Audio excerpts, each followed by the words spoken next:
নমস্কার বন্ধুরা।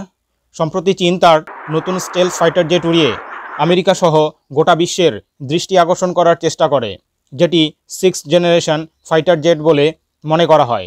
তাছাড়া চীন তার প্রতিরক্ষা বাজেটে এই বছর 7.2% ব্যয় বৃদ্ধি করেছে। চীনের এই সামরিক অগ্রগতিকে প্রতিহত করতে আমেরিকা নির্মাণ করতে চলেছে 6th generation fighter jet F-47। Boeing company দ্বারা প্রায় $20 বিলিয়ন খরচ করে এই ফাইটার জেট নির্মাণ করা হবে। F-22 র্যাপটরের জায়গা নিতে ব্যবহৃত হবে এই F-47 যুদ্ধবিমান। প্রেসিডেন্ট ট্রাম্প প্রকাশ করেন, পরীক্ষামূলকভাবে F-47 গোপনে প্রায় 5 বছর ধরে উঠছে।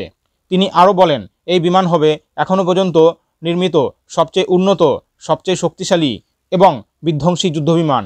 বন্ধুরা, সবচেয়ে অবাক করার বিষয় হলো, এই বিমানটি একা কাজ করার জন্য তৈরি করা হয়নি। এর সাথে যুক্ত থাকবে আধা স্বয়ংক্রিয় ড্রোন। এই ড্রোনগুলি পাইলট চালিত যুদ্ধবিমানের সঙ্গে কাজ করবে, যা যুদ্ধের সময় বেশি সুবিধা দেবে। এই যুদ্ধবিমানটি 2030-এর মধ্যে কার্যকারীভাবে মার্কিন বায়ুসেনায় যুক্ত হওয়ার সম্ভাবনা রয়েছে।